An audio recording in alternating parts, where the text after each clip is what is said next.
Olá, gente, tudo bom? Mais uma aula de geografia, né? Falando um pouco agora sobre agricultura. Lembrando que essa aula também vai ser em duas partes, né? Nessa primeira a gente vai falar sobre o surgimento da agricultura e a importância dessa fonte econômica, né? Dessa área para a humanidade como um todo. E na segunda a gente vai focar um pouco mais na situação do Brasil, né? Tanto numa questão social quanto na questão da concentração de terras.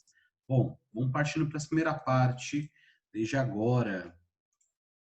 Bom, a primeira coisa que a gente tem que colocar, né, e ter em mente é que a agricultura foi um grande divisor de águas na história da humanidade, né? Pensando que a humanidade como pensando a espécie humana, né, como Homo sapiens, eles vão se distinguindo de outras espécies, de outros primatas, há 200 mil anos, mais ou menos, dependendo aí da, do, da linha científica que a gente está analisando, há mais ou menos no Neolítico, né, há cerca de 10 a 15 mil anos atrás, começa a surgir, né, o processo, uma invenção da agricultura. Então, a primeira coisa que é fundamental a gente ver as fases da agricultura, a primeira fase é a própria invenção dela, né?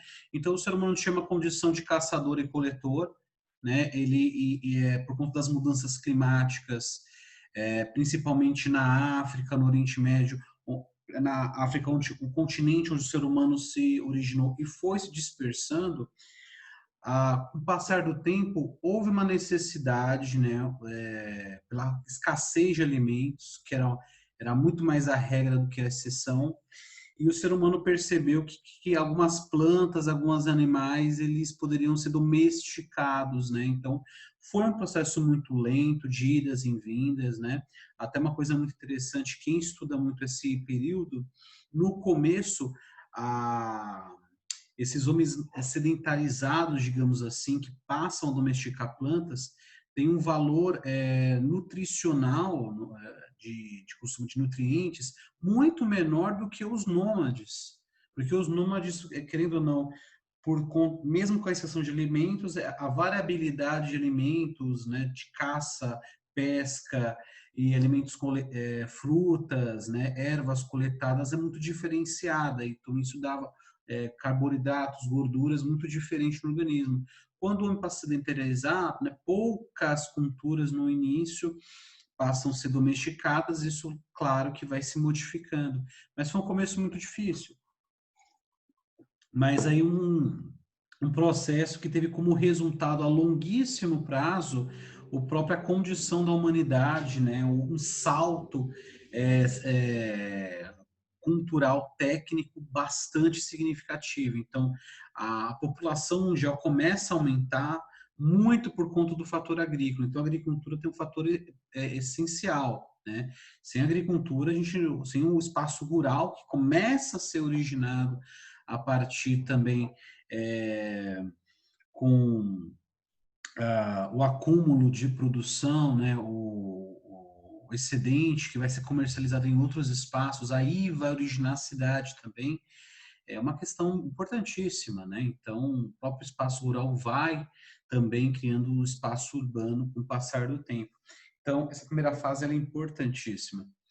Bom, a segunda fase da agricultura, né, a gente dá um salto aí de milênios, chegando aí na Idade Média, lá para os anos de 1200, 1300, aonde a Idade Média também vai dar um grande salto na agricultura, que é um salto na segunda revolução agrícola, a gente costuma falar que tem duas partes. A primeira relacionada com uma revolução técnica e a segunda uma revolução tecnológica.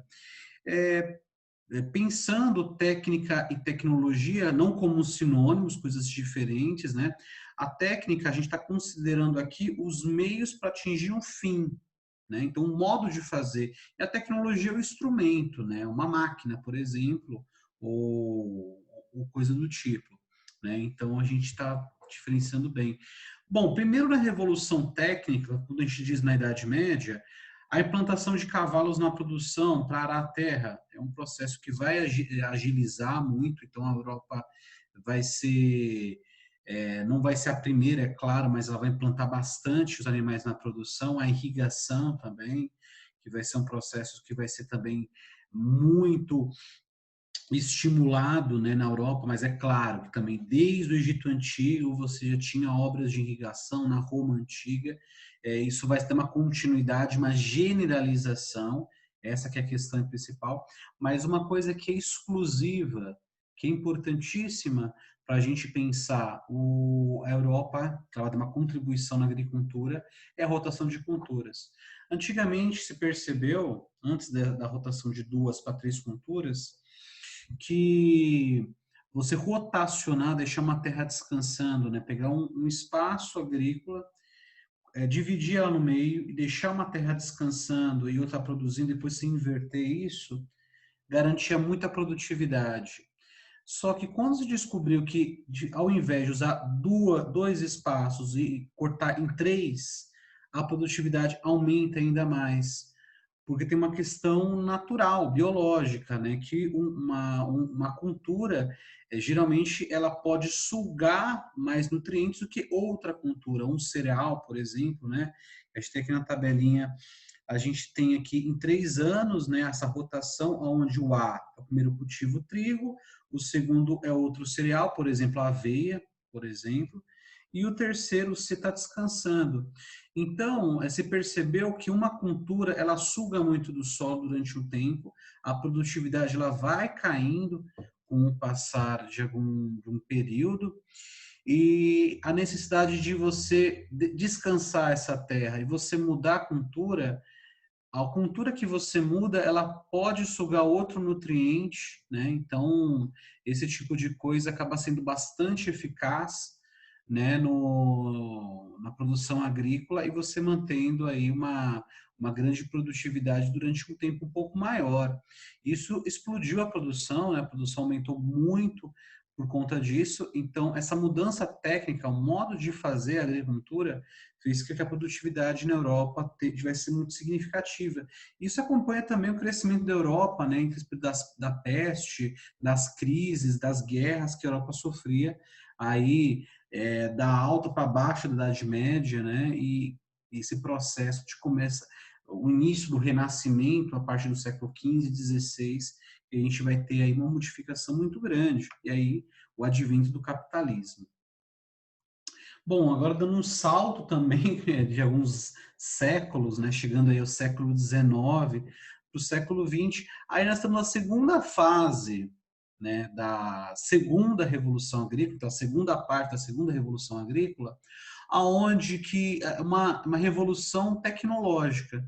Então é claro que aquelas técnicas são aprimoradas, né, elas continuam sendo muito eficazes até nos dias de hoje, uma importância fundamental, só que agora com o advento da segunda revolução industrial, e aí é importante, tem consonância em paralelo, que tem uma revolução industrial, um capitalismo avançado, uma urbanização, contribuindo para essa produtividade do campo.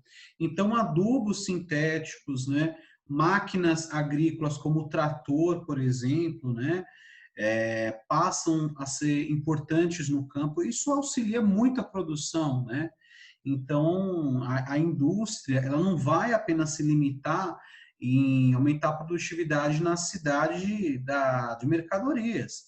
Ela também vai acabar auxiliando também no campo.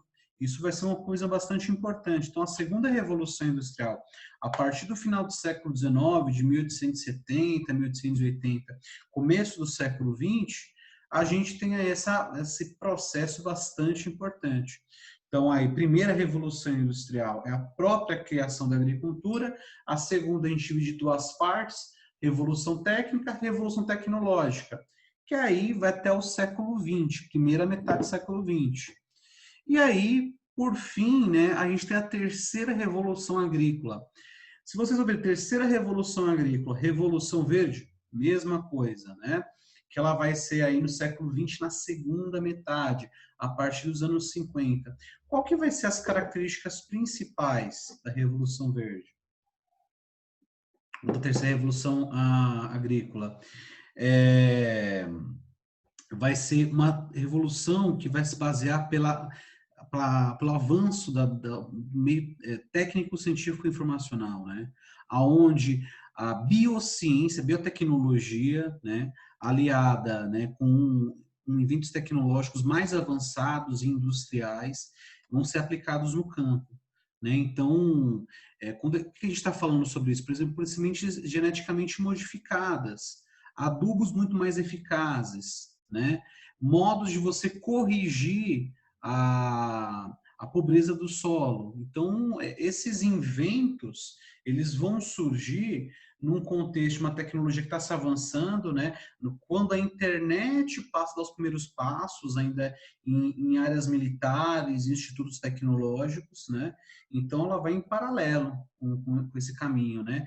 E aonde a gente está atingindo um campo em algumas regiões do mundo, né? Muito mecanizado, né? Aonde você tem uma tecnologia muito fina, né? Muito avançada, trabalhando para garantir ainda mais a produtividade. Então, se a gente for relacionar um pouco com população, né, o economista Thomas Malthus, né, o inglês Thomas Malthus, que tinha aquela relação que ele acreditava que a população ia crescer muito mais rápido que a produção de alimentos, aí essa teoria definitivamente caiu por terra, né? Claro que mesmo na época dele já estava caindo por terra, né? Mas de fato, a partir do século XX, no mesmo espaço você consegue produzir muito mais aplicando ciência, tecnologia, né? E esse é um fator fundamental. Só uma última coisa que é importante a gente levar em conta é que a grande justificativa político-social para esses divulgadores da Revolução Verde, né, é a combate da fome do mundo, né, que o mundo está passando fome, tem que ter uma maior produtividade, espaços agrícolas, que a garantir uma maior distribuição de alimentos, né, para todos. É claro que o aumento da produção de alimentos ela foi muito significativa, só que hoje a gente está vendo a gente consegue acompanhar ainda casos de pobreza, miséria, e você não tem essa distribuição de maneira equitativa, significativa para toda a população, né? Bom, aqui a gente tem alguns espaços, né, de irrigação que no Ceará, então, no Saara, né, onde espaços onde durante muito tempo seriam inimagináveis, né? A gente tem plantio, mas por conta da Revolução Verde acaba sendo uma grande inovação, né? Principalmente adaptação, inclusive nos genes de algumas plantas, para elas serem mais tolerantes a alguns tipos climáticos, a pragas, né? E também tendo uma maior produtividade, né? Então, quando a gente vê, por exemplo, o caso dos transgênicos, que é tá englobado nessa questão também, o algodão, o milho, que a soja transgênica é uma possibilidade aí de você ter uma maior produtividade desses alimentos, apesar que os transgênicos são alvo de uma grande polêmica, né? Porque não tem estudos o suficiente quais são os efeitos humanos a longo prazo dos transgênicos, né? Então, os estudos estão no início ainda, né? E em alguns lugares se consumem os transgênicos sem terem estudos ainda comprovando, né, a segurança desses alimentos, né? Então, é uma coisa meio que tira no escuro, uma grande dúvida, né? E por isso que é um alvo de grandes polêmicas. Mas, e além disso, né, ela garante um monopólio intelectual para mega empresas, né, como a Monsanto e outras empresas que estão relacionadas com isso, porque você garante que essas sementes que são estéreis propositalmente faz com que o agricultor seja dependente da empresa, tanto para o pesticida, que o único pesticida que funciona é que a própria empresa fornece, e o fornecimento de sementes. Isso já é um problema em si, esse grande monopólio e controle da reprodução natural das sementes. E outra coisa também é a variabilidade de espécies, que você acaba homogeneizando cada vez mais. Isso traz um grande risco de você ter uma limitação de variedades de alimentos no mundo. Então, o milho, por exemplo, no México, a gente tem no mínimo 50 tipos diferentes. A batata no Peru, né? Você tem uma variabilidade muito grande. Então, quando você tem esse tipo de controle tecnológico por megacorporações, isso acaba virando um grande problema, tá? Bom,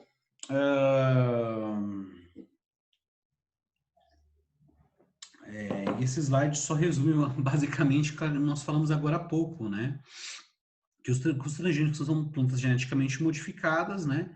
E possuem uma vantagem por ser resistentes a pragas, né? E o ponto positivo é o aumento da produtividade e os negativos é a grande dependência tecnológica e também a dependência do monopólio dessas grandes corporações. Então, aí é um ponto que a gente tem que levar em conta, né? Então, mas a gente não pode esquecer também que a manipulação genética é um advento desde a Revolução Agrícola, né? Então, as tribos indígenas, as nações indígenas pré-hispânicas, elas praticamente, né, transformaram o milho como ele é hoje. Então, os maias, os astecas, por exemplo, cultivavam muito milho.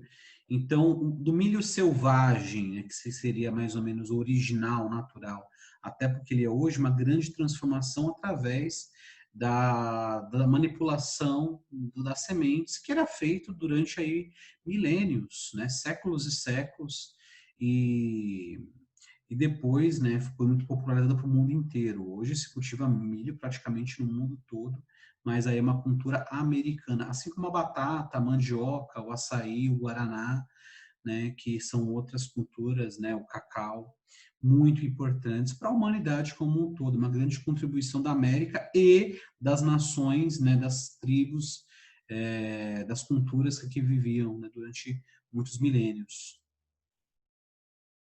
Bom, a criação de animais também teve uma grande transformação, um grande boom por conta desse processo, né? Então, por conta da manipulação genética também, né? De hormonal, principalmente, a gente tem uma produtividade muito maior também de leite, de suínos e principalmente de aves, né? Se antigamente você demorava 3 meses, em média, para o ciclo de vida de um pintinho, né? Virar uma galinha adulta, né? Hoje você corta para 45 dias. Então, isso é um resultado também da revolução tecnológica que deu origem à Revolução Verde, que é num contexto de um capitalismo avançado e que o grande inimigo do capitalista é o tempo, para garantir maior lucratividade, as invenções, tecnologia, elas tentam ao máximo diminuir esse tempo, esmagar esse tempo para aumentar os lucros. Então, é um ponto bastante significativo, tá? E isso, lógico, né, vai gerando um grande lucro, né, uma base política muito forte de alguns países como o Brasil, né, aonde que a gente vê algumas matérias que o mercado, né, de comércio de espécies muito mais produtivas, grandes reprodutores, né, como a espécie Nelore, ela é muito, em leilões, ela é muito, muito apreciada, né? Então, é uma questão bastante importante. Bom, e paralelo a isso, né, então a gente falou dessas 3 revoluções agrícolas, falar um pouquinho sobre os sistemas produtivos, né, tanto existentes no Brasil como existentes em outros lugares da América Latina e do mundo.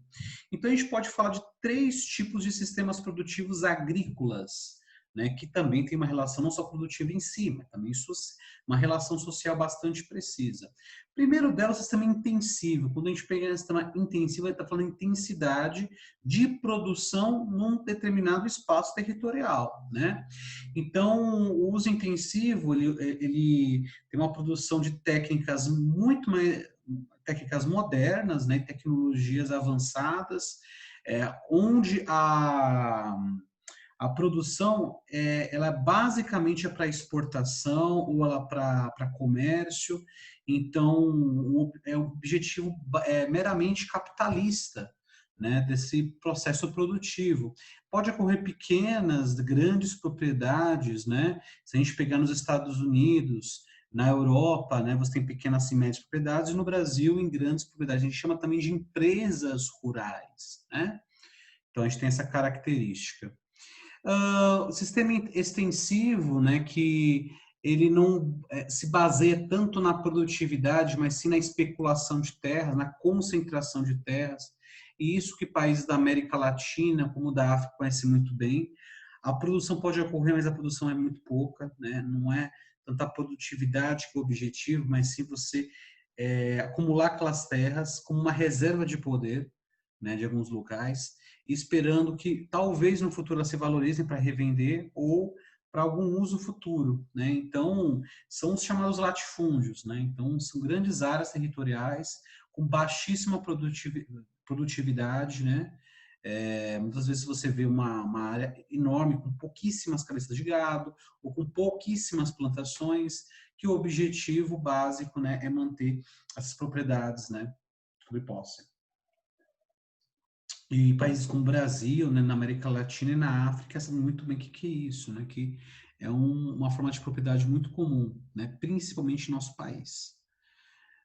E o terceiro tipo de agricultura, a gente vê que a gente chama as pequenas propriedades ou agricultura familiar, que o objetivo dela é duplo, né? Ou ela valoriza o mercado interno, o local, né, da cidade, de uma região próxima, ou de uma metrópole bastante próxima dessa área produtiva, ou para o consumo familiar.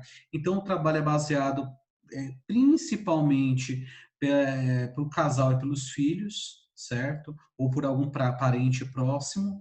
E raramente essas famílias elas empregam pessoas, porque não tem recursos para isso, diferente de uma empresa rural, que o trabalho é basicamente assalariado, né? Diferente também das empresas rurais, quando a gente tem a monocultura como base produtiva, por exemplo, plantar laranja, plantar cana-de-açúcar, café, cacau, né? E soja principalmente, além de criação de gado, na agricultura familiar a gente tem como base a policultura, né?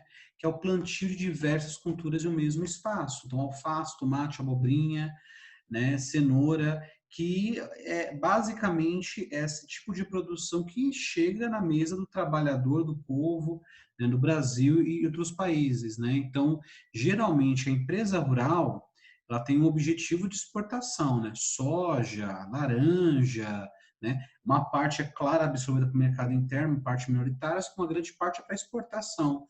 No caso, a policultura, não, a agricultura familiar, a gente tem um objetivo quase que predominante, totalmente, para vender para o mercado externo, para o mercado interno, né? Que o mercado externo, pela condição do que é produzido, não, nem vale a pena, né? Não há condições de logísticas de você exportar, por exemplo, alface, tomate, devido ao grau de perecividade desses produtos, né? Então, a gente tem aí esses três tipos de sistemas produtivos no território brasileiro, tá? Então, quando a gente vê a empresa rural, né, ela tem um objetivo, ela tem uma relação com o trabalho assalariado e o objetivo é lucro, venda para o mercado interno ou externo, né? E a gente tem a grande propriedade e a monocultora, né, como cana-de-açúcar, laranja e café, como nós falamos. E, quanto isso, a agricultura familiar tem mais esse objetivo de venda, né, de produtividade, que vai abastecer tanto a família quanto o local, né, ou regional, tá? Bom, gente, essa é a nossa aula, essa primeira parte da aula que a gente queria falar, né, que a gente comentou sobre os aspectos do desenvolvimento da agricultura e dos sistemas produtivos atuais, né? Então, a próxima aula a gente vai falar um pouquinho sobre a agricultura no Brasil e os problemas sociais envolvendo as áreas agrícolas. Bom, gente, espero vocês na próxima aula. Até mais, tudo de bom e tenha uma boa vida. Tchau, tchau.